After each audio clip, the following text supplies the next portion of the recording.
Hey y'all, it's moi, the ancestral connector, here with another video. Um, so today I'm gonna wing it. Um, I feel like my brain is turning into mush, and so I just really been like head deep into like records for the past several weeks, low key. Um, and I just need a little breaky break. And figured this would be a good window to talk about records with you guys. Um,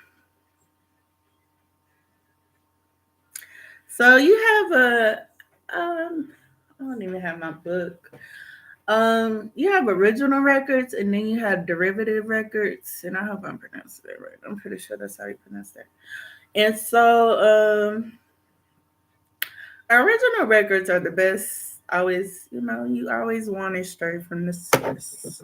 So that's the always your best bet to go to first. But don't sleep on derivative records either. Um, Today I'm gonna just talk about. In this moment, I'm gonna talk about the United States Census. And yeah, so a little something about the United States Census is that we take the United States Census every 10 years. Um, the 1950s census is the last census record that we will see in our lifetime.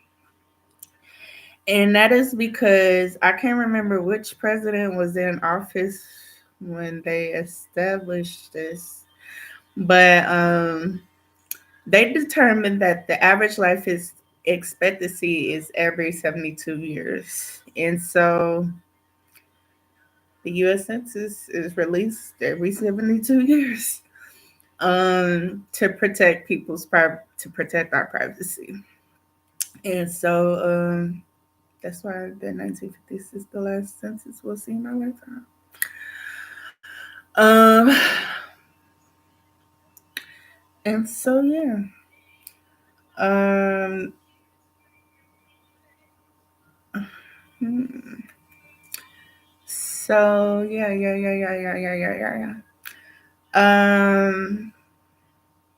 My primary source of looking at information is Ancestry. Ancestry has a ton of resourceful records, and but you can also get the census from like a library, um, going to the National Archive. I'm from Kansas City, so there's one actually right across from right next to Union Station. So you could also go there to access records, and they're really helpful just as the people at the library are. So that'll be like a good source of information. But anyways, I'm talking about the United States Census, and so um, just a little history. And always cross verify the things that I say because sometimes, unfortunately, I'm always right. I'm just kidding. I'm not always right. So just be mindful. Um, so census takers back in the day, and even now, well, not so much now. They will come to your house now if you want to take it yourself, like um online. They will come to your door and be aggressive. Um, but back then they would like go door to door to everybody's house and ask who all was at home, and things to be mindful of is that sometimes people weren't at home at the time. They may be at work or doing whatever when the census taker had came by. So it's always good to look at the bottom of each census record because that's the area where they have like a add-in section of a person living in a household that may not have been at home. And also, um, something to be mindful of is that census takers didn't ask people how to spell their name or anything like that. They spelled names out the way they sounded to them. And so this is something that I've encountered a lot.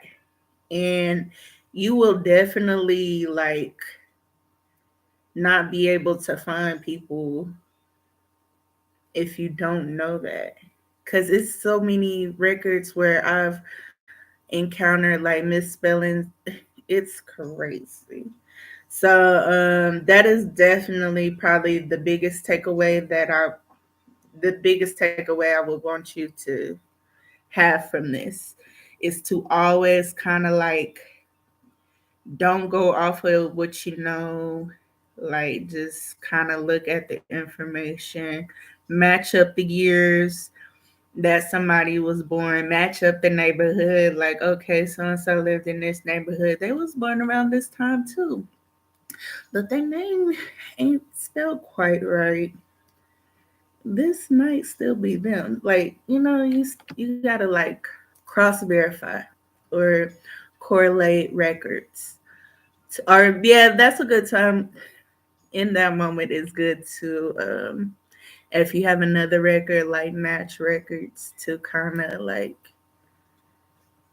get a better like like this is it, like this is this person, this is accurate. Whoop de whoop de. But yeah, um something else that I suggest is a lot of times people like to like look at the text part of information online, but I strongly suggest you look at the physical copy of the census that is offered, because for that same reason, like just people just mistyping information, putting wrong relationships on accident, wrong race. um you just really got to double check people. I mean, none of us are perfect, so mistakes happen. So, yes. Uh, what else? What else? What else? What else?